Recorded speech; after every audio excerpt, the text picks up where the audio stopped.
Everybody, welcome back. Episode 7 of the Fast Motor Podcast. I'm Elijah, my dad Randy, co-hosting here. Getting right into the stories of the week. The Outlaws, which were last, I believe, Monday, which is when we had to record last week at Volusia. They had their kind of last show down in Florida.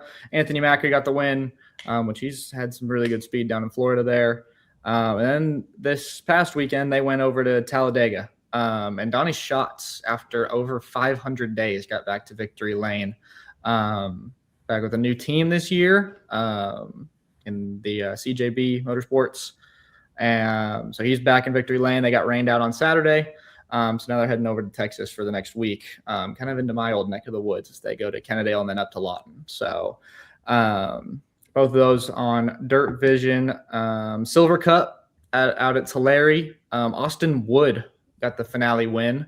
So kind of a name that, you don't necessarily hear is winning all the time out on the West Coast Sprint Car Racing. He's not, Justin Sanders or one of the Selzies. He's out at Chico. He got that win. Sorry, correction. He won at Chico, not Tulare in Silver Cup. That's right, Silver Dollar Speedway. And then the Alabama 200 late models down in Alabama. Jake Finch back to the win there. He's had a lot of success down in Alabama. He's drove for Hunter Robbins a little bit in the 18 car down there. Silver Cup on Flow, Alabama 200 on Racing America. And then ARCA was back. They were at Phoenix to kick off kind of all the Phoenix festivities of the week. Carson Brown, up-and-coming star, RCR driver development guy. First career ARCA start, first career ARCA win on an oval. So kind of like Tristan McKee did last year. Tristan McKee ended up running second to him, which McKee's win was at the Glen. And then on Saturday, big day of racing at Phoenix, the O'Reilly Series. Justin Allgaier got the win. Great race with him and Jesse Love. A lot of fast guys up there. Some really, really good racing. Carson Quapple had a really good shot to win. He was great on the long run, and then some cautions made it a lot of short runs at the end. And Allgaier rallied for a win. He's pretty dang good there. Earlier that day, IndyCar, a fun doubleheader weekend with NASCAR and IndyCar. Joseph Newgarden, late race charge, had fresher tires, and just whooped the field there. I mean, just diced his way up through, ended up taking the win, and IndyCar's return to Phoenix. And then the Cup race at Phoenix, Ryan Blaney got his win. He's been really strong there ever since we got into the next-gen car, and just another great performance from him. Another great race as well. You had a lot of different kind of stories there. You had Larson who had to kind of battle through some adversity, and he was around at the end, up there challenging for a win. Christopher Bell was all day. Race goes a couple more laps. His tire advantage may win that one for him. But Blaney got the win. And that's all I have kind of in terms of actual races going on. Another news storyline is we talked about him after his truck debut, and Cletus McFarland is now an RCR development driver. So that's been generating quite the amount of buzz. So yeah, that's what I got. Dad, if you want to weigh in any opinions on the storylines or. I think obviously, I've watched quite a bit of Phoenix. Great. I was really hoping for Carson. Yeah. I raced against his dad, so I wanted to see him get that win, and he seemed deserving. But the way the race played out, it played out. Everybody has their strategy: long run, short run. Allgaier kind of just ended up in the right place at the right time, and is so good there. Then on Sunday, that was just a race. I mean, you had Ty Gibbs up there late. You kind of had comers and goers, which is what they wanted to do with the softer tire and the higher horsepower. You saw guys in accidents, but was still rallied for a top 10. I mean, Shane Van Gisbergen got a top 10 or right 11th, I think, maybe. So he was right there, which people have, been waiting for him to do the ovals. And that's a true oval, manhandling track. So that was good. And then Formula One, that was their first race this week. And Mercedes. new power plants with the, regenerative, you know, power systems. And if you watched it as just a true fan, if you're watching for the first time, it was a great race for Formula One. Now, the other side is as they go to 50-50 split between engine and battery. You had to harvest your battery in odd places of the track, which meant you didn't run hard in certain places, so you get the battery life so you could run faster. But it made a lot of passing action. I don't know how sustainable it is at other tracks, so they've got a lot of work to do, but it was a fun race to watch. As manufacturers all have to build new cars and new power plants, and what that looked like, that was a huge undertaking, and it was a fun watch. So I just love that racing's back. I love that we have more than we can watch right now. You have Supercross, on that side kind of finishing up. You have, Bike Week that's been going on in Daytona. I mean, spring and, summer months are, ahead of us, and there's, racing everywhere. So that's always good. And speaking of that, I think what comes up this weekend is super exciting. So on a lot of fronts. Yeah, so that'll kind of get me into introing our guest, who before I intro her, she was the gracious one that let me know that I had misspoke. I knew it was Silver Cup was at Silver Dollar, but she corrected me because I said Tulare and it was Chico. So thank you to her for that. Our guest this week is Malyssa Perkins. She is the promoter and runner. She runs the Ultimate Sprint Car Series out west, which is a blossoming series, incredible racing of non-wing sprint cars on the West Coast. A little bit before I kind of get her in here and how we met, I think the first interaction we ever had was in my very early photography days. It was before I even ever got into the infield. I was shooting up. It was the Wags Dash kind of reunion event at Ventura, and I was shooting up high enough in the turn 4 grandstands where I could get over the fence, and she was racing that day. And then I think it was a couple days after the event, and she's like, "Hey, did you get any pictures of my car?" And so I sent her all what I had, and this was, again, for very early in my photo days. Not some of my best work. They weren't bad, but they're not some of my best work. And then she started this series, and I went to their first event out at Ventura, and she was like, "Hey, if you have photos, like, let's get a shared album going." And she's become somebody I'm blessed to call a great friend. I don't get to see her as often as I would like now with me moving out west, but that is a fun series. So, and they've got some exciting news coming up this weekend, but I will let her share all that when she gets in here. So let's get her in here. Malyssa, thank you for joining us. Instantly nervous. Hi.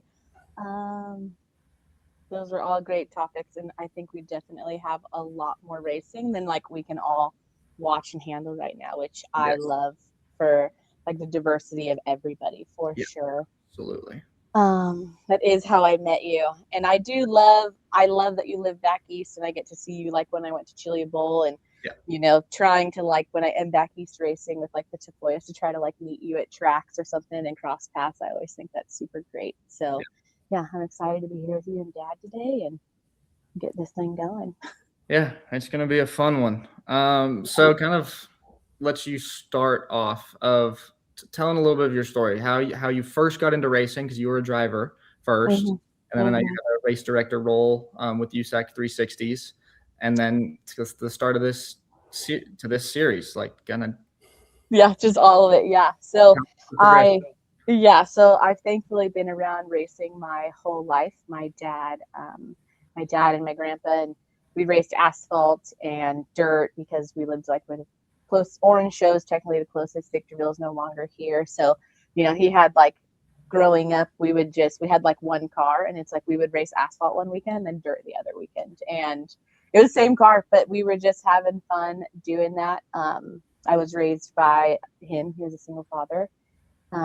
We lost my mom when I was 13. And so I think we just dove into racing because it kept us so busy, right? We had sports and then racing. So that way that's how we lived, and I'm grateful for it. I had met the Perkins at Victorville. We just lost our grandpa Perkins. And they had a sprint car school, and I had met them in Victorville and always hung around them. I'm still great friends with Kenny. He's my ex-husband, but we had sprint cars, and I had just told him one day he was racing, and I was like, I can do this. He was like, what? Well, I can do this. And he was racing CRA 410s, and he said, you've never drove anything in your life? And I was like, it doesn't matter. Like, I can do this. And so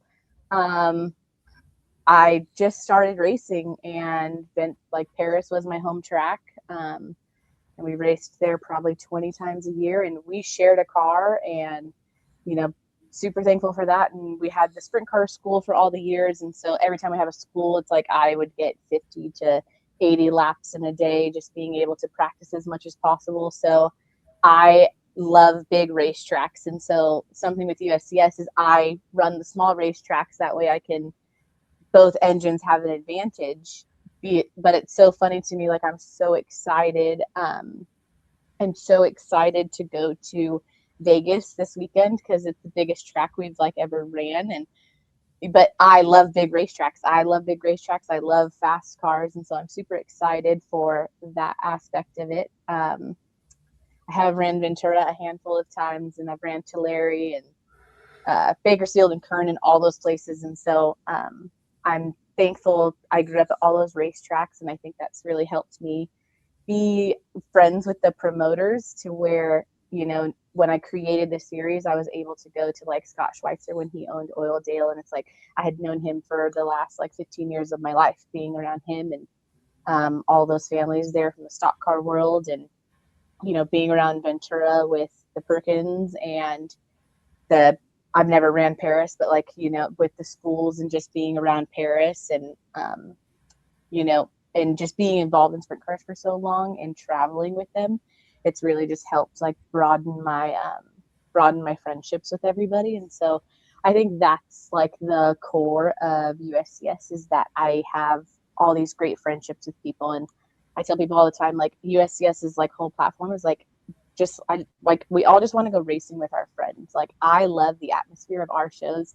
I love that like my drivers are hanging out at each other's trailers, or, you know, joking or riding around their scooters and all those things. Like, I love that. I don't feel like I get to see that at many other series, but it's like, I think like having the format the way it is, and, you know, the contingencies we have from like our super great sponsors for all the extra stuff that we can give the drivers, I just think all those things are fun, and I feel like it gives us a good atmosphere for people to want to come racing with us. And so like, that's, you know, I think all those things are super important, and I try to involve all of the drivers in USCS as much as possible.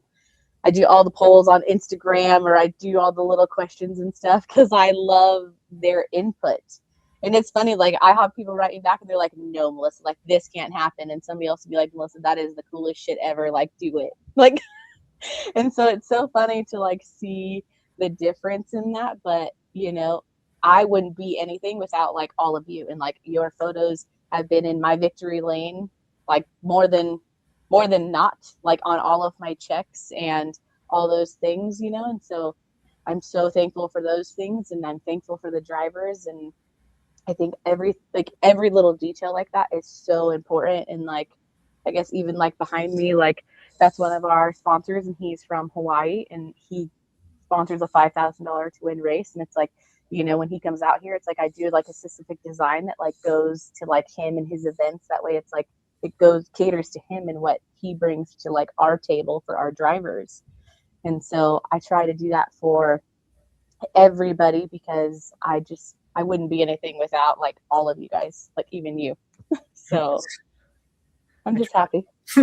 Yeah, we're all just here. Yes. That brings up a good point. Like, and I know, you know, Elijah wanted to ask is like, how do you balance? Like, you know, I think, and I'll give an explanation, you know, NASCAR for years is what it was, right? It's the good old boys. It's NASCAR.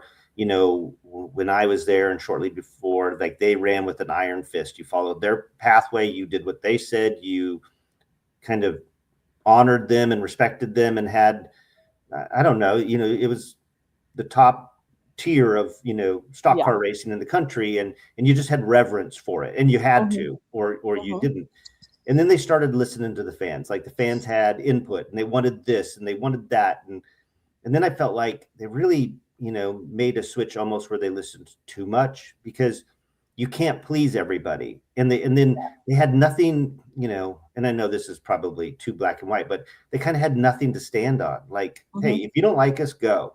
But we can't please everybody. And they tried to please everybody and did the right, and it kind of framed them wrong. So how do you, knowing what you know as a driver, knowing what you know as a promoter, knowing what you know as what the owners want, what fans want, like you have all of that. How do you balance? Because what a race team wants or a driver wants is not necessarily sometimes what the fans want. Yeah. How do you do that? Is that just your gut because that's what all you have, in this case? Yeah, it's a lot of gut, but I just have a mentality where like I don't fail. There's nothing like if there's a problem, there's a solution, and like failure really isn't an option. And it's like that's the whole thing. Like exactly, if it's for one person and it's not for another, like that's fine. I'm gonna do it for the one, right? Like I do the interactions with the fans and the drivers behind the grandstands, or I have a sponsor that has given us candy and we go throw candy, or I'll have extra shirts or anything like that. And it's like, I announce it in the drivers meeting that we're going to do those things. And I have drivers who like, do not like that and do not want to be a part of it. And that's fine. I'm not going to force them to do something they don't want to do. But I have drivers who love doing it and they want to go take photos and pass out candy. And it's like, that's great. I advocate for both of those people. At the end of the day, like, I'm nobody to tell somebody they're wrong. I'm nobody to tell somebody they have to clean their car and get behind the grandstands. Like, I don't make anyone like do anything. I want you to be there because like you want to be there. I want you to, like that's it. Like I have appreciation for everybody. I respect that, that team is there to like win a race and, maybe like pulling away from their program for 45 minutes. It could be detrimental to whatever it is they have going on. And that's okay. I'm nobody to tell them that they're wrong. I have other teams that are like, hey, I don't have time to get like clean my car, but I want to go take my merch out there. And I'm like, cool, like go. And I just try to like have as many ideas as possible and, free stuff. Everybody loves free stuff. So that's always a good one. So just there's always going to be a happy medium. And so, not choosing a side and staying like pretty neutral is just what I'm good at. It's what I, that's like the end, that's the end of it. And so, even I try to do that, like, even like with promoters or having different ideas, some tracks it works out well, some tracks it doesn't. And it's like, but, I have a race, we're having a race up north in Placerville and it's a 2-day show. And one of my driver sponsors is sponsoring it. And, I think he has a food truck or something. And he was talking about wanting to bring it out and like have food for the drivers. And, the racetrack's like, hey, like that takes away from our concessions. I can't have that there because it takes away from their money. And so, we're going to have like a after pits party, like on Friday night after the races are over, and he can bring his food out and he can feed the drivers like he wants to and all of those things. Because at that point in time, we're not taking away from the racetrack. It's going to be no different from somebody barbecuing on the side of their trailer.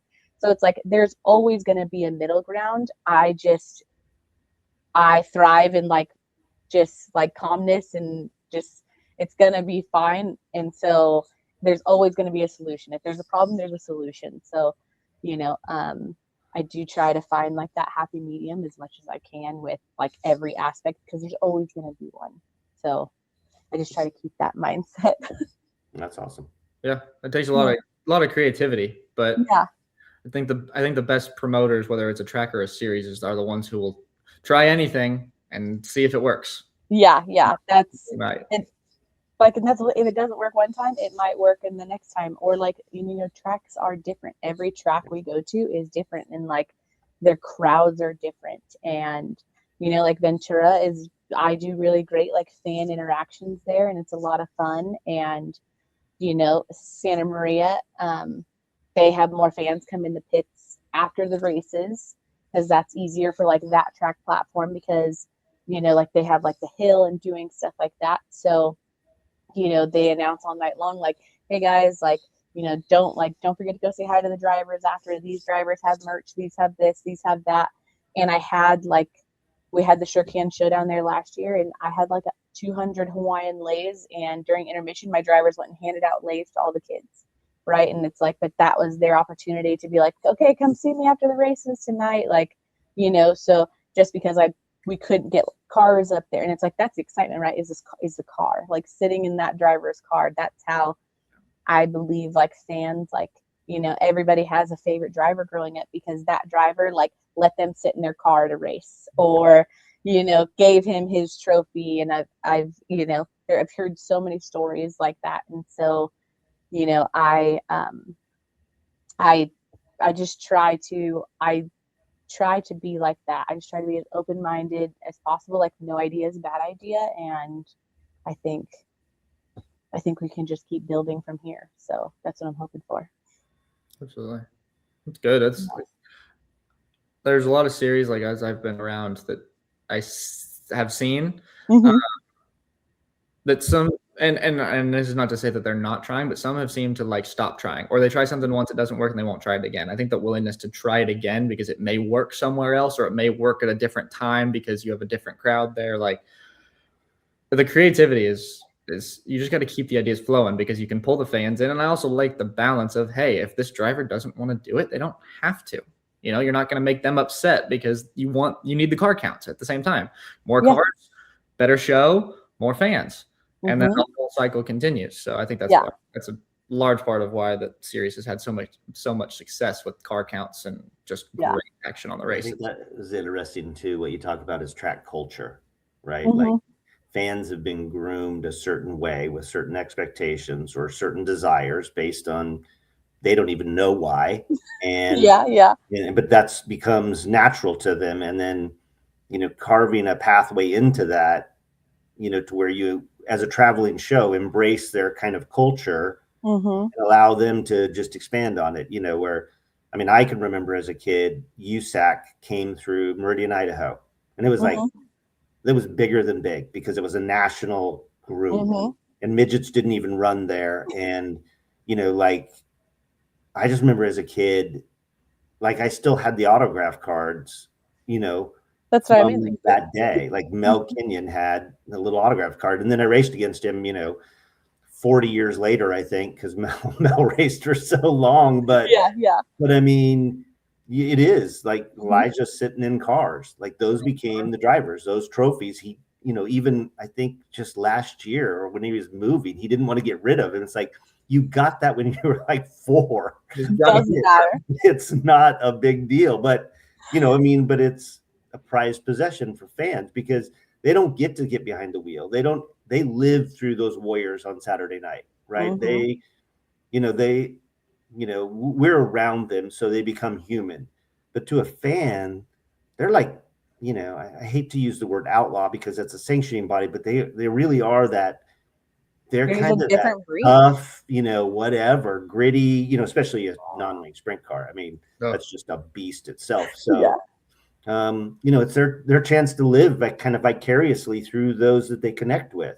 So I never thought about that for traveling series, having to go with the culture because you have your own culture. You kind of have your people, but then the tracks certainly have their way. Like it's not because of the track, it's because of the fans. And it's very cool. And I love your approach with drivers who want to do it or don't do it, because we all know drivers who don't want to do it don't do anything for you or your series if they're up there signing autographs and they don't want to do it. Like, it's negative. It's a turn off to a fan. They act entitled. It's, you know, and it might be because they're introverts and they're shy. It might, but whatever, it comes across wrong. So give the chance for those who love it and embrace it, because, you know, they make more fans because of it, but it does what you're wanting to do also. And I can't say that I have that. I'm equally mindset that way. Like, I would want to make everybody do it. I would struggle with that, but I love that because it only makes sense. I mean, Tony Stewart was a good friend for years, and Tony, if you made him do something, he was not going to do it happily. But if he chose to do something, you couldn't find anybody better. Yes. And it's just how Tony functioned. Like Mhm. if you told him he had to do something, he was going to do everything to be a pain in the But butt. not be a part of it. Yes. Yep. But if it was up to Tony and he chooses to do it, I don't think there's any more giving of a person than what Tony is. Mhm. But you had those polar opposites depending on how you approached him, I think. So And I do, and like the same thing with like the culture of the racetracks. Like I have such diversity in drivers because I have 360s and 410s, and I've had carbureted cars that come from like a different sanction, like the Joe Hunt Magneto series, and I have wing drivers who they come and they take their wing off because they are a track champion at that racetrack, and it's like that's the first time they want to like have non-wing sprint cars there and go run. And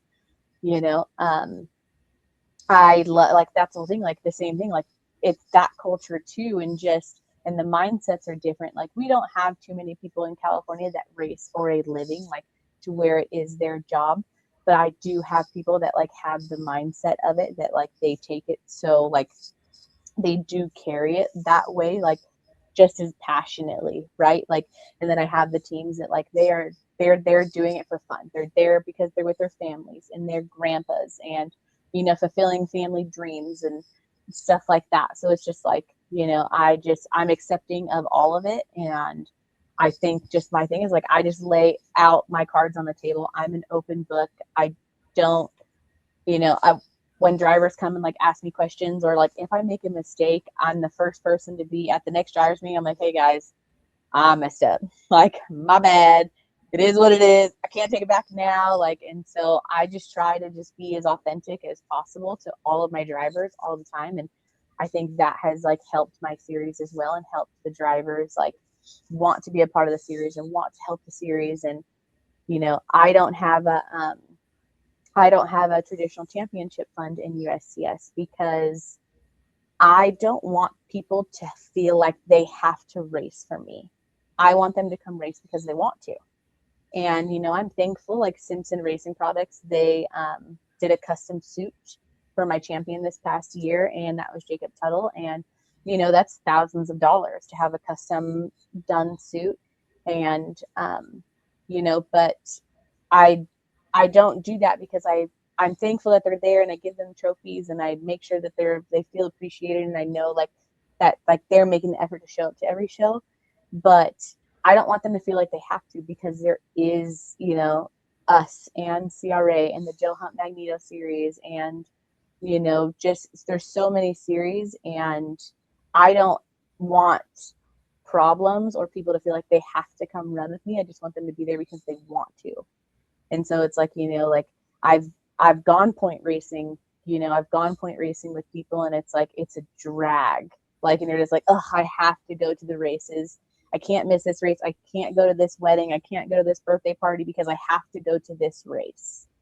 And it's like, I don't want that within USCS. It's like, I just want you to be there because you want to be there. I want you to be there, and I want you to be happy. And I'm going to take you exactly how you are. And if that's fan interaction or not fan interaction, you don't have to do it. Tanner Carrick, he runs both. He's doing double duty for us in Vegas, but he is like my funniest field draw person. He doesn't like doing it, and like he'll pull a 99 and he's like, oh, it doesn't matter. Or he'll pull a 1, he's like, oh, it doesn't matter. And I'm just like, brother, like get excited about something. And he's like one of the hardest drivers we have. And I enjoy having him in our races, and like even when we do our redraw and our formats are different, and we're doing something fun in Vegas. I came up with it with a friend, and we're doing like blackjack on Friday night. So when our cars transfer out of heat races, so our heat race winners and our qualifiers, we're going to have them draw a card at scales. And then when we call for redraw and everybody comes back to the trailer, they can pull their second card, and they can either decide then to like hit or bust or stay. And we're going to line up our like first 3 or 4 rows of the main event off of like, if you got 21, like you'll start on the pole. Like if I end up getting 2 21s, then it would go like who has the quicker like qualifying time. But like that's just something fun to do there because it's Vegas and why not? Who cares? Like, and it's like I try to change things and just keep everything like as different as possible because I just want to have fun racing with my friends. Like, Yeah. That's it. That's all I want. Is Flo gonna cover this black Yes. drop? Yeah. I like that. Yeah. I had some friends that put me in contact with Tony Laporta, and he had wrote that he liked a cat jumped. He wrote and said like he liked the idea of it, and he had saw it, and so yeah, hopefully I think that'll be fun. So just depends. Ava Payton and Courtney Larson are coming to help us, like, and help me in Vegas. And I think I don't know if we'll do heat race interviews. If we do, then hopefully like she can, have them draw a card and that'll be seen on Flow.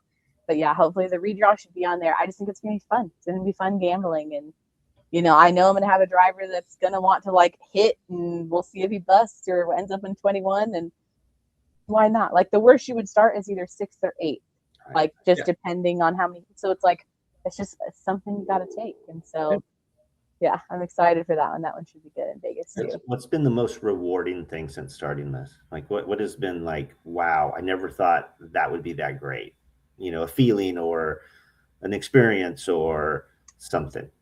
Probably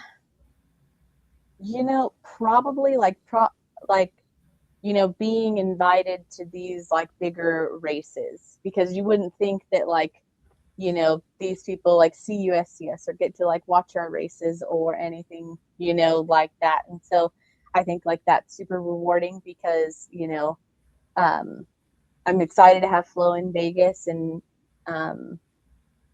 put my drivers like on that platform. And I think like that's like the most rewarding part is I'm so proud of all of them, and I'm like so stoked, right? And they're all my friends, and I that's like the most rewarding part is David Gasper and Jacob Tuttle and all those people, and they're all my friends, and Bernal, so like after the heat races they'll come over, and if the track is shit they're just like, man, like do something about that, like come on, and or something will happen and somebody jumps a wheel or anything, and it's like my most rewarding thing is that like they come over and talk to me about it, or they come meet me at my trailer, or if I'm ripping around I'm the first person to go over there and be like, bro, what were you thinking? You didn't see the tractor tire? Just came out of nowhere? Hasn't been there all night? Like, and so I love that I am able to do that with my drivers. That's probably the most rewarding part, is being able to like just conversate with my drivers and enjoy the races all night long. Like I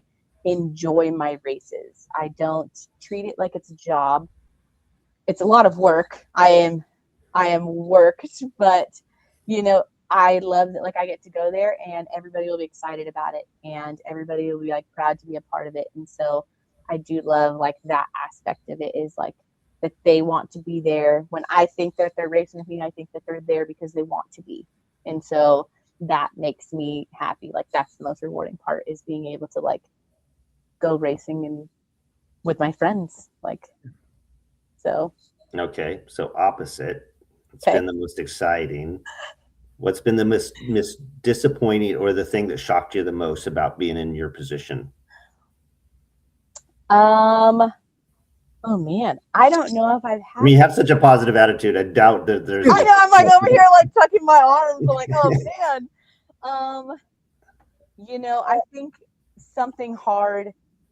It's been 50-50 basically the last 2 seasons with 360s and 410s, right? And so I'm worried going into Vegas. If it dries out like I think it's going to be, I think a heavy 360 is going to get around the bottom pretty good. But the hardest part is definitely the old timers or the dedicated like SCRA guys, or the diehard like non-wing 410 guys who just don't believe in the series, who don't believe in the formula and everything that like I've been able to build with like Chris Wakeham and Race Concepts and all these people who have designed the restrictors and given us every opportunity to level the playing field, and by racing the smaller tracks, right? So I think the hardest like part of it is when you have like is when I have somebody come up to me and like tell me they don't like the series because it's 360s and 410s, or they don't, enjoy this, or because it's not 410s, or, I have people who like are diehard Hoosier people. And it's like, I have Americans and Hoosiers because people's budgets are different. People's lives are different. And, American Racer, they offer like a competitive rate. And, so I think that when people aren't open-minded, that's the hardest part for me, because I want to sit there and be like, but what's wrong? Like, what's harm? Like, I don't believe if I do something that's like harming sprint car racing, I'm going to be the first person to like acknowledge it. I don't turn a blind eye. I know when I mess up. And so, I think the hardest part of it is when I just have people who like degrade it because I love it so much and I'm so thankful for it. And I do feel like I've put on good racing, like last year. So in 2024, like a 410, I had 2 different 410s win, like Turkey Night. And then in 2025, I had Days in Pursley that was out there in a 360, just putting on a clinic and, given beautifully racing with like Caleb Montgomery. And it's like, I do believe like sprint car racing, it is a craft, it is an elegance. And so I do believe like when I get to have those bigger shows and I get to like showcase those like drivers and the diversity and, stuff like that, that makes me feel better. But, at Turkey Night, I do have the people that come up to me and they just aren't happy about it. And it's like, what do you want me to do, man? Like, it's working, like. I had to turn cars away. Because like I about didn't, you didn't. I don't think you did turn anybody away, but you should have because you were capped, and it was like hit the cap. How long has it been since sprint car racing's had that in the Western United States? I mean, it's been car counts have dwindled, but I hear you loud and clear. I thought it was really interesting interviewing David last week because and it's not fair that I would say I see myself in him, but. Here he's a young driver looking to the future, right? He still has hopes, dreams, goals. He wants to race on Sunday someday. He wants to be that guy. And he's racing with those goals. But then you have those that, hey, this is what we do on the weekend as a family, and we have these goals. And I remember coming up, I was too young to think any differently, but it's like everybody has the same goal. We're going out there to win and try to achieve more. And like I have drivers from Meridian Speedway when I ran in the 80s that won't speak to me this day. Now I drove my dad's car. I drove my dad's car for 7 years out there or something like that, and never crashed it once because we couldn't afford to rebuild it. Yeah. You're like, for the most part, I didn't want to tear stuff up because it would just be family money. Now I probably put others in compromising positions doing what I did, and it was wrong. And I called the guy, apologized. I think I was 17 years old, and he wouldn't speak to me. Still won't to this day, all these years, because I was an erratic driver and I overdrove. And I just thought of David going through like being that young hard charger that is hungry.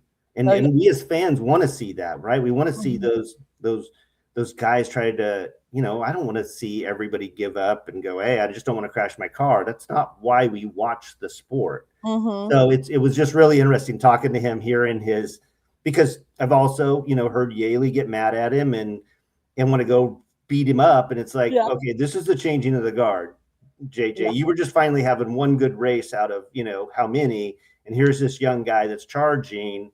So it just was, I think your series you do have a lot of that, right? You have a diverse group. You have the old school California, Southern California, CRA, SCRA, 410 teams that want what they had as we all would want what they had one day, with Ascot and the, Paris and all of that. And those days are gone. And now you have to adapt. I mean, even your mindset of saying, I don't want to make anybody chase points.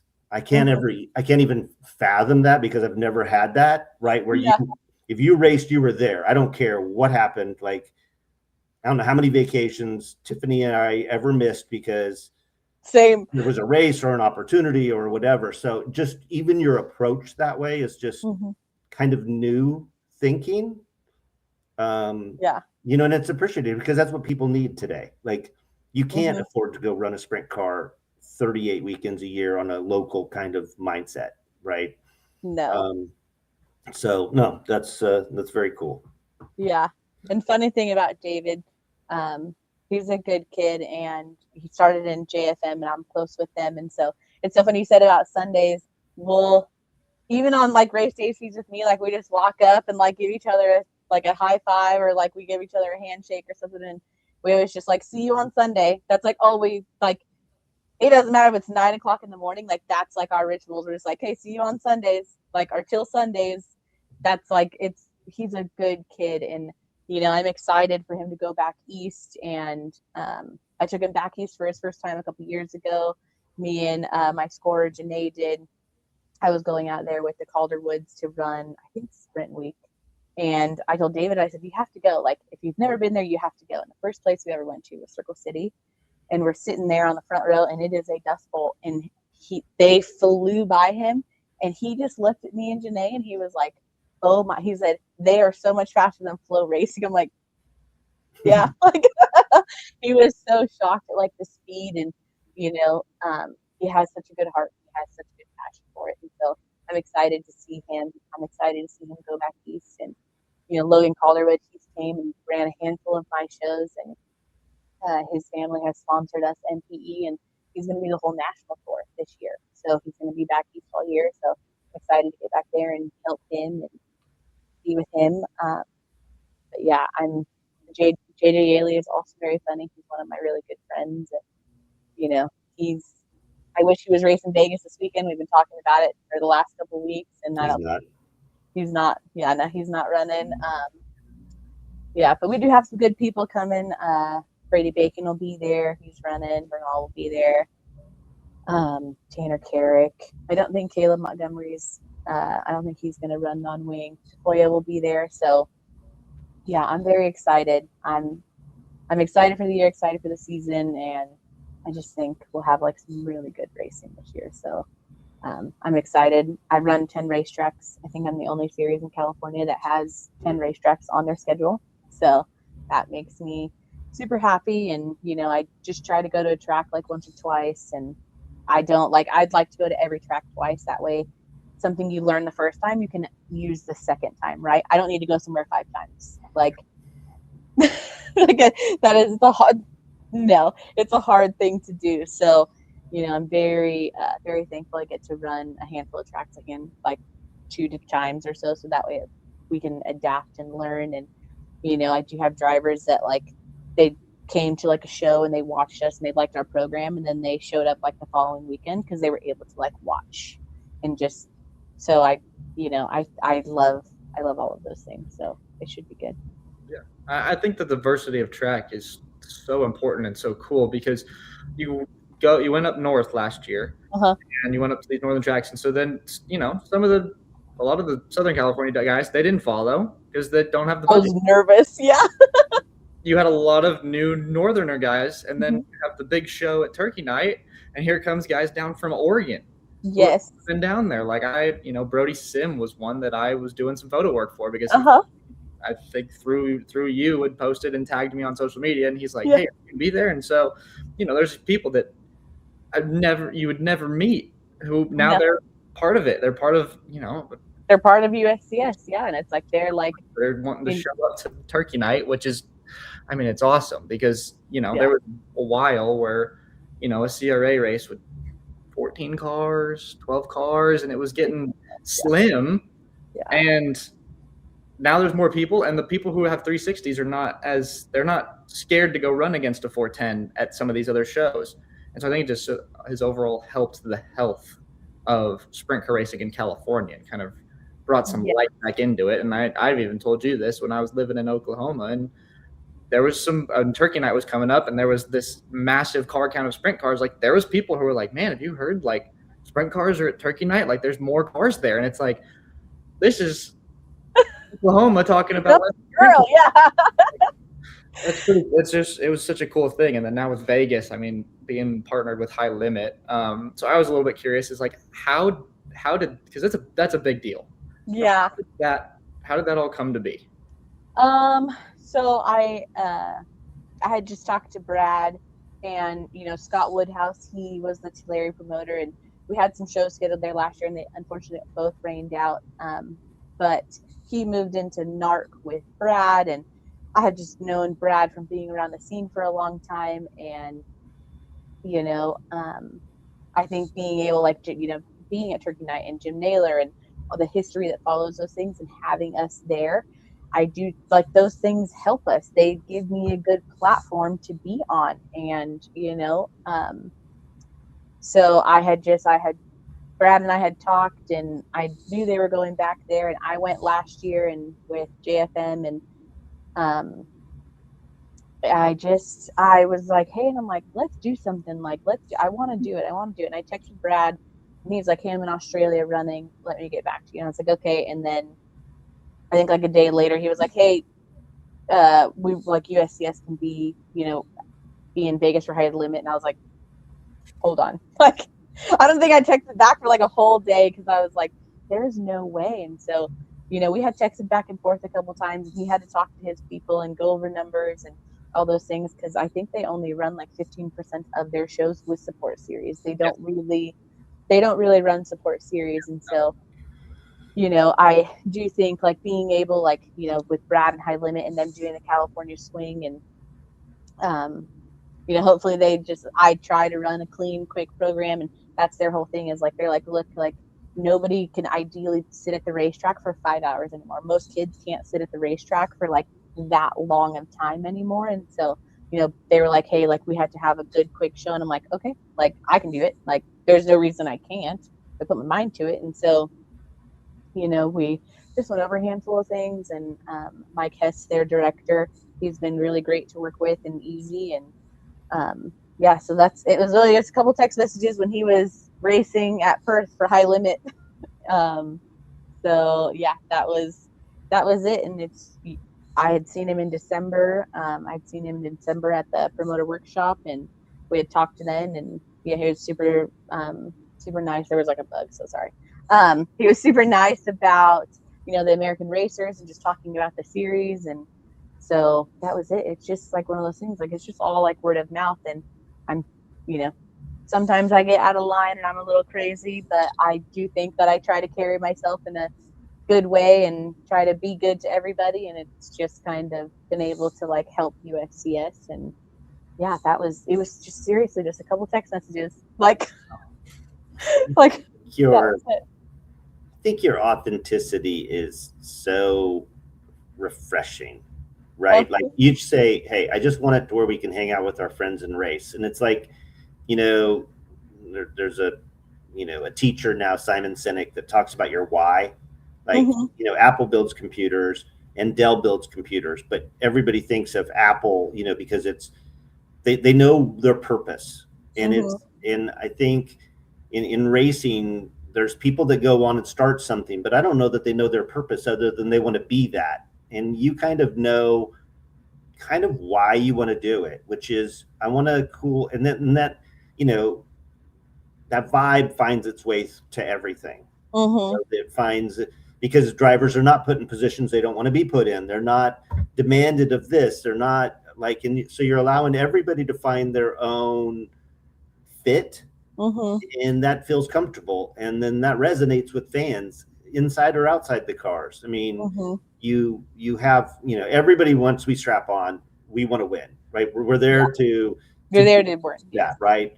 But how you do that and how you even go about that, because there's pressures that force you into making decisions or driving a certain way because of whatever. And if they kind of find their vibe, like, it just, they always say leadership trickles down, and you're a leader. You're the branch and the figurehead of this series, and that trickles down to everybody on how they interact, how they respond, to your demands or the fans' demands or whatever. And I think it's really found that. And I think knowing who you are and what you stand for and why you started it is so.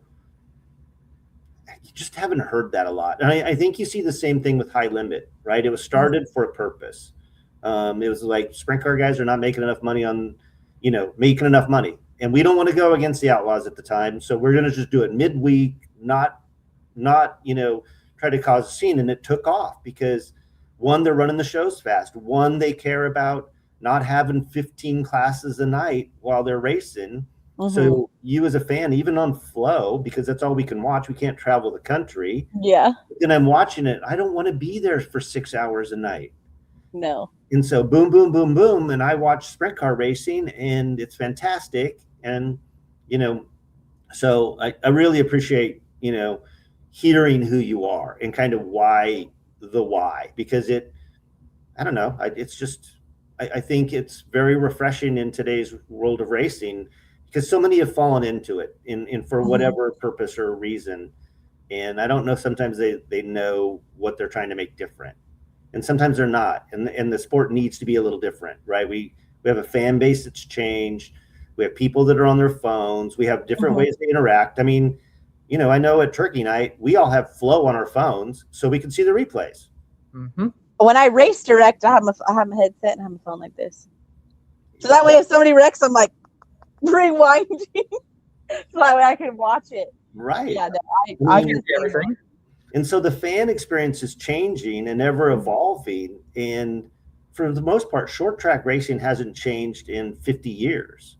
No. Right? It runs how it runs, and dirt tracks run how they run. And, we've been at tracks. I remember we took Elijah to a track for Turkey Night and got there at 4:00, I think, for the autograph session, which was before even wheel packing or anything. Yeah. And probably earlier than that. We left at 1:30 in the morning because we weren't even halfway through a main event yet. And it was like, no, that's not okay. Yeah, yeah. And then we wonder why racing's struggling. It's like, think about the people sitting up there and the fans that are the only thing that's supporting you. So I say all that not to be negative on the sport, because I think there's so many positive things happening. And, that's why we do this show. We do this show because, we read social and we watch people mostly negative on the NASCAR or maybe on the USAC a little bit. But, the bigger sanctioning bodies all have their battles, and they always will. But there's so much good happening in the sport of racing, and you're a huge part of that, especially in the West Coast. Thank you. That, I mean, the West Coast was the biggest thing in racing for the longest of times, and now it's certainly not. The Midwest has taken over that. So what you're doing is refreshing. There's so much momentum growing, overall. So, hats off to you for what you've done, and your attitude towards it, I think is really refreshing. Thank you. Yeah, I try. Like I said, it's one of those things, like, I just don't take it like super serious. Even on race day, like, I do have drivers that naturally like have arguments, or they wreck, or they make bad decisions, and it's like one of those things, like, I hold myself accountable when I make mistakes, and I hold them accountable too, and I'm the first person to go over there and just be like, bro, like, you can't do that. And so, just the authenticity, I think that's probably one thing I can actually say about myself, and probably like that I can say about myself, is I just try to be the same person across the board for everybody, because I want people to feel like they can depend on me and they can race in my series, and what they see is what they get. And I'm terrible at social media. I should be a lot better, like with USCS, but it's like one of those things, like, I don't post all the time. I post every like couple days, and the posts do well, but it's like, I don't want to like drown people out in it. Like you said earlier, like, there's so much racing, like everybody's overloaded with it. And so I'm happy with like what I've built, and the people that have built with me and helped me, and Elijah, and my other photographers, and AJ, and all those people that give me content to post and be able to like share what it is that fans don't get to see. Like, some of my favorite shots, like Elijah has done, I think he was under the flag stand at Ventura for my Sure Can Showdown, and I remember sitting in the booth and I'm looking down, I'm like, oh, I'm not watching this, like like, I was like, oh man, and so it's just, I love the authenticity, I guess, of USCS too, like across the board, and being able to share it with everybody. Like, I do think that's the best part of it, for sure. Yeah. So thank you for saying that. Very nice. I think another thing that's so great, and it just speaks as a testament to you, is like everybody who's there that wants to be involved feels like they're a part of it. Like I remember the first time that I was shooting for you, and I was like, you know, I'm proud of like the photos I take, but I don't think I'm the best photographer out there. Yeah. I mean, a guy like Bryce Becker, who had kind of Oh yeah. doing photos for you. I mean, his stuff is just amazing. Oh yeah, and we started together. Like Yeah. Bryce was the first photographer I ever had. Yeah. And so like everybody there is, and you can see it. Anybody who's there with whether they're doing photo work or they have a little USCS shirt on, they're got the blue shirt on, they're an official. Like everybody seems like they're all pulling on the same end of the rope. Yes. Yeah. I'm happy to be there. Everybody is happy to be there, and they're super excited about what they're doing.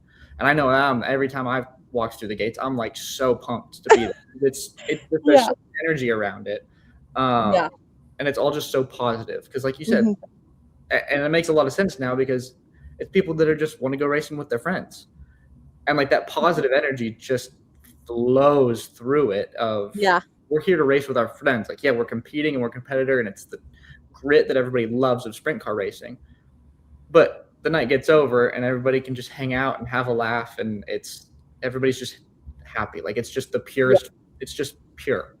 Yeah, like whenever you tell me the first thing, I'm like, are mom and dad coming? Is wife coming? Like, because it's like, that's like, I always text them, I'm like, is mom coming? Is dad coming? Like, and that's the whole, you know, and like, because I want you guys to be there. Like, I want the family there. I remember one of the first times I ever saw your dad, he was like, I like your shoes. I was wearing some high top Nikes. He was like, I like your style. And I was like, I was so pumped up because I remember sitting there like questioning myself all day long. And I'm like, that's what I needed. Like, I need a dad to tell me he liked the Nikes. Like, but it's like, yeah, I just, you know, and I think I offered it to you guys, and I always try to even have like snacks at my trailer or just anything. So it's like, that's why I'm like, you can set your bag down, like go set your bag down or go hang out, or, you know, there's food in there, like anything, right? Like I've had drivers come by and they're like, hey, you got a Diet Coke in there? Like, you know, or I'm like, it's my mama's, but you can take it. Like, you know, so yeah, I do love that aspect and just that atmosphere. And yeah, I love when you guys are at the races, and yeah, that's it. It's the best part about USCS is that we just get to go racing with our friends. Yeah, so. That's awesome. I will say the Friday night Turkey Night show this past year, it got over, and thankfully, like this is also a large part of it, is the weather at Ventura was not typical November Ventura weather. It was actually quite nice. All you needed was like one jacket. Yeah, like a light jacket, yeah. But the show got over, the race got over, and my wife was there, and she looked at me and she's like, I think I like sprint car racing now. And I was like Christmas morning, and I was like, that's the greatest thing I've ever heard. And so the best Thanksgiving ever. Yeah. Other family plans on Saturday, so then we watched the replay of it together, and oh my gosh, it was like, now she wants to watch sprint car racing this year. So perfect. Yeah. But it's thank you for that. Well, good, thanks. Yeah, no, that was a beautiful race. Both of them. The track was great. Blade Kearns was out there with Jim Naylor, and you know, Jim, he's been working super hard like all season long, like getting that track ready. And yeah, just both nights of racing were just beautiful at Turkey Night. So, yeah. I definitely, drama was high, but like so was the racing, you know, like you need that for a good race though. Yeah. A little bit. Like, oh geez, yeah. Like, you know, I love the Macedas and I love David Gasser, and it's like, oh man, you know, unfortunately when Cole Maceda like takes out Mitchell Moles and everybody's super upset, and then when David took out Carson, I was like, oh my gosh, like this is it. This is another JJ Yaley. Like, yeah. But you know, everybody was cool about it, and that stuff works out. But you know, I think that's also like a promoter standpoint. Like I'm just like, because I'm friends with all of them, right? So it's like you go down there and you look at Dave and you're like, that was not very smart, you know. And then I'm instantly over at like Carson and Cole, and I'm like, hey, are you good? Like, what's up? And it's like their car was already cut off. I don't even think the engine was in the car anymore. Like they already took it out. So, you know, yeah. But the last 2 years, and especially this past year, have been really, really great racing. Oh, it's been phenomenal. Yeah. All right. Well, before the last thing we'll do is like a couple of kind of rapid fire questions. Oh, geez. You can show a little bit of personality. Before I do that, though, I'm sure it's super hard to pick a favorite. But but some of the people that you work with, highlight that you want to highlight before we kind of get ready to wrap up here. You mean like you wait, what? I said whether it's a driver or just somebody that helps you out on the promotion or the race night order. Yeah, the race night side. Both my parents, they're super great. They are the first people. Any idea I have, they're the first call I make, and I'm like, hey, I like this, and this, and there's just so many people, right? Like just so many people, because it's like one of those things, just like I was saying, like drivers like give and take, so it's like I know like there's certain things I can talk to people about, or like there's other people who it's like they don't like specific rules and so they abide by them, but like I don't talk to them about changing ideas and stuff. So and Cody, he's been with me since the start and he hasn't missed a race, and he's been so great for me too. He does my staging. AJ Johnson, I don't think he's missed like many of my shows, and he's like our normal photographer. And Bryce, like I love Bryce Becker. We did half of our 2024 year together, and I remember like one night he wrote me and he said, I'm gonna get in my car and leave to Indy tomorrow. And I was like, you're gonna what? And so he's great. He's always been very nice. And I guess I don't have like one favorite person. And it's like in you, and like I said, like you, and I've had so many of like my checks and all of these things. Like I always have like you there with me, even though you are across the country from me, and so yeah, I think all of them, like the Timmons' family is super great, and the Tuttles and all of those people, and their families are just as important to me as like, your parents are. And so I don't know, I guess I don't have a favorite. Like I love the different relationships I have with everybody and being able to like have the diversity in them as well. Absolutely. Yeah. Okay, I'm ready for my next one. All right. So yeah, rapid fire, and you can answer them quick, or if you want to explain. Okay. This I'm ready. is free. Favorite track? Tulare. Bad fast. Tulare. David Gasper is the only one that said a track that I've actually been to, or that What did he say? He said Paris. He said it's love-hate relationship. He It said is a love-hate. Paris and Ventura. Okay, the two places he's won. That's not fair, but okay. I'm Tulare. The most memorable race that you've watched, just as a fan. Most memorable race. Oh man, that is a good one. I have watched so many great races. Probably my Triple Crown. Honestly, I had 6 drivers that competed in all 3, and I had a 7th driver compete in 4 classes, and that was Jake Morgan. And so, Ryan Bernal, watching him in a midget and a nomming in a sprint car, and Tanner Carrick, same thing. And so, watching, and Braden Chiramonte, he's a great supporter of us. And it's like he did all 3. And so that was probably my most exciting race, is like watching these teams and watching these cars ready and cars being in staging. And like Ryan got out of his car and got right in another one. And it's like his redraw for the main event. I'm sitting there with like my little like Crown Royal bag. And I'm like, hey, pick a pill because you need to pick a pill for the vein. Like, that was probably my most memorable race. Like I've been able to like watch and be a part of was Triple Crown at Placerville in July of last year. It's a cool event. Really cool event. Yeah, it was a good one. Your racing hero as a kid?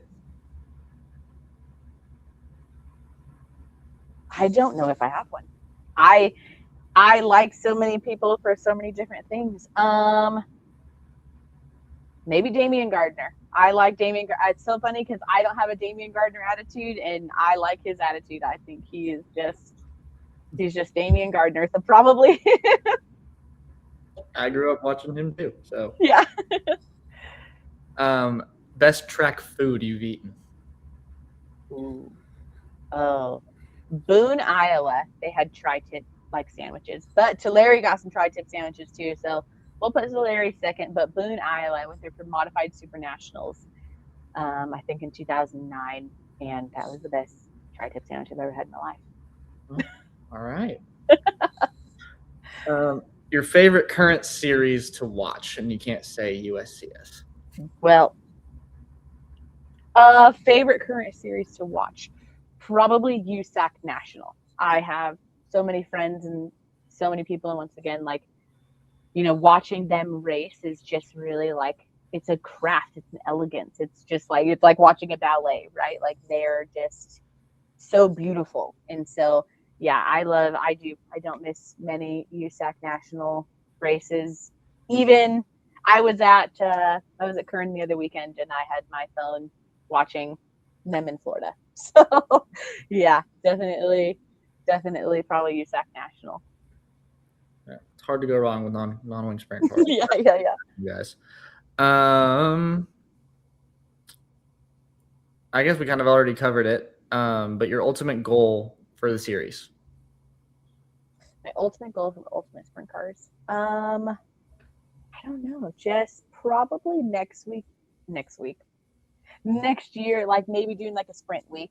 I've had a lot of tracks in Oregon reach out to me and they want us to race there, and I'm not ready to go there yet because there's so much potential in California and like reviving that series with within here. And so maybe having the Vermeil. I really want to run the Louis Vermeil at Calistoga. I want to divide the series. I want to have USCS 360s and USCS 410s and have an award for drivers that do double duty, because most people that have 410s, they do have 360s. And it's like watching them do double duty and battle it out and all those things. That's probably my goal, getting that Louis Vermeil Classic. It's a good one. Yeah, that when they brought back Stoga last year, there was a lot of hype about it. So that would that would be pretty cool to make it like, because it's already got the wing and the non-wing. Mm-hmm. Doesn't have wing this year though. It's just it doesn't. No, they're running at Skagit. Okay. High limit will be at Skagit for 3 days, and so I'm sure some of those drivers will move down on Sunday. But yeah, and then we run the Monday after. USCS runs Petaluma the Monday after Calistoga, so it's like I would love Calistoga because I would try to shoot for like a sprint week like that week, like traditionally like how CRA used to do it. Gotcha. Yeah, so probably that's going to be my goal. All right, I like it. And then last one, favorite hobby outside of racing? That's a tough one. Racing people don't have a lot of time to have other hobbies, so. No, it runs my whole life. Big beach girl. I love the beach. I love going to the beach and riding my bike. I haven't been able to scuba dive in like a year, but I'm a big scuba diver. Taking my jet skis out in the ocean and having a sandwich and some chips, and I will go take my jet ski out and watch a sunset because I'll make the time for it. It is the best part of, so probably just the beach or river. Definitely make all the time in the world to go do those things. All right. It's good. That's a good refresh, step away from racing. Yeah. So that's the best part. Well, awesome. Well, that's kind of all that I had. And in a minute, I'll let if Dad has any final things, but just want to thank you so much for coming on and telling us the story and telling us kind of the why behind the USCS and getting to learn more about it. It's something that I think that a lot of people would love to watch. And I know that like the fans in the stands, like the energy when you're there at a USCS event is incredible because everybody's having a great time. They're hanging out, like you said. I mean, you're going racing with your friends. And so if you have a chance to go to a USCS event, hey, if you can get to Vegas this weekend, I tried. I couldn't. Oh, I know you texted me. I was like, are you coming? No, I was really working, and I kept checking flights. But going from Nashville to Vegas is not cheap. And then on NASCAR weekend, not easy. No. Yeah, and then the next week, Dad and I are going out to Darlington, South Carolina, so I couldn't take back weekends off of work. So go to Darlington. We'll have Vegas again. Yeah, so I'll be at the next one for sure. Okay. But yeah, just thank you again for coming on and telling the story and for all that you've done for racing and for me and how you've helped promote my photography stuff, and it's gotten me to build some more connections. And that's, why I do it is I love to meet the new people and to tell the stories. And so now we have this podcast that we can hopefully bring those people on and help tell those stories. And you're a massive part of that. So just thank you for everything you've done. Thanks. Yeah, no, I'm super thankful for you, Dad, Mom. I'm sure Mom's somewhere in the background. But yeah, no, thank you. I'm thankful to be here and for the last couple of years of friendship and getting to know you guys and the family and the wife and all the good things. And, USCS has definitely, brought so much life to my life. And so I'm glad I get to be here with you guys right now. Absolutely. So. Dad, do you have any final things, or I kind of said everything. I think just, one, just your. Here's all I'm done. Yeah, no, just how you embraced Elijah, and I know, I think that said, as we talked about earlier, says so much about your culture, right? Here came a young guy, new into photography, new into, racing. And, he didn't use the history of my career to step. He came on his own, and he was embraced and shown the ropes, and just, you wrapped your arms around him and made him feel so welcome and comfortable. And I mean, that probably sparked so much love for him, and boldness to go forward when he goes to other tracks, because he has been embraced. So thank you for that as a father, but thank you for that as what you do, because these younger fans, racing's new and different, and there's a million classes, and there's so much to learn, and we all grew up in it, so it's part of our language. And the more I meet people that are outside, they just have so many questions, and they love it, but they're embarrassed because they don't know what we know. They don't know what a sprint car is. They don't know what that's a sprint car, but then one has a big foil on top. Yeah, they're like, what is the big thing? And then this, and then there's 57 classes of stock cars, and there's, and it just is confusing to fans. And, we need new fans, and we need younger fans, and we need those that can, love the sport that we love. So you're doing an amazing job passing, that enthusiasm and offering opportunity for the younger fans and older fans to embrace. So thank you for everything you do. And, like all our guests, we want you to come back. We want to talk about where the season is mid-year. We want to talk about the ups and downs. We want to talk about things that you've learned, because, there's so much to share with other promoters and fans, and learnings from each other. And I know there's promoters workshops and there's opportunity, but the people that we have on are super special to us. So want to have you again. Well, thank you, Yana. I had a great time. I'm sure we'll do a mid-season recap. Oh yeah. So, I have some, because we got some good races. We got some good shows coming up, and so I'm super excited. So yeah, well, thank you guys again. Thank you. Thank you. All right, guys, we'll see you on every Wednesday morning. YouTube, Spotify, Fast Motor Podcast. Signing off, episode 7.